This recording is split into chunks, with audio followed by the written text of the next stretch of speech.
ने वीडियो देखी और वो वीडियो फूले मूवी देख लीजिए, आई नहीं और विरोध हाँ विरोध। अब मैं फिर कह रहा हूँ सच्चाई से डर लगता है ना, सच्चाई से डर लगता है, लेकिन कब तक डरेंगे।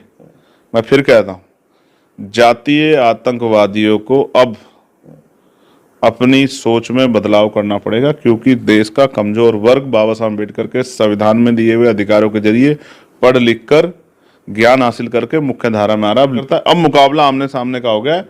अब ज्यादा दिन ये झूठ फरेब और ये नाट्य नहीं चलेगा। बात अचानक से याद आ गई, फूले फिल्म का विरोध मुझे तो नहीं लग रहा किसी मुस्लिम संगठन ने किया हो, जो कह रहे हैं कि अब धर्म जाति खत्म हो गई, धर्म है तो जाति के आधार पर ही तो विरोध कर रहे हैं फूले मूवी का। मैं आपको फिर ये कहता हूँ फूले मूवी का नहीं कर रहे हैं, जो अंधविश्वास पाखंडवाद और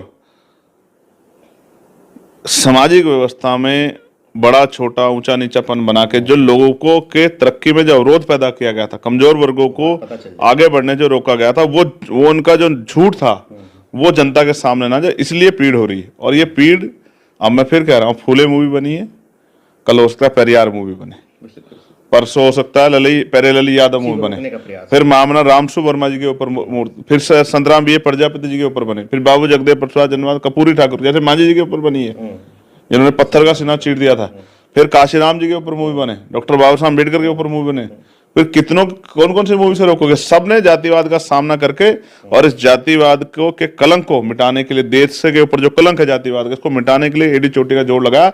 लेकिन यहाँ जाति बनाने वाले लोगों ने उसमें कोई योगदान नहीं दिया आगे बढ़ के। अगर ये योगदान देते तो आज देश वाकई में विश्व गुरु बनने की तरफ आगे बढ़ रहा होता। लेकिन इनको अपने जातीय वर्चस्व को बना के रखना है, उसके वर्चस्व को बना के रखने के लिए जो सच्चाई उसको छिपाने का काम इन लोगों ने किया है। कलम इनकी थी, जो मनाए लिखा। इस ब्राह्मणवाद को, मनुवाद की जड़ों को अब बहुजन समाज ज्यादा दिन बर्दाश्त नहीं करेगा। इन जड़ों को काट के समता, समानता, बंधुत्व, भाईचारे का राज स्थापित करेगा।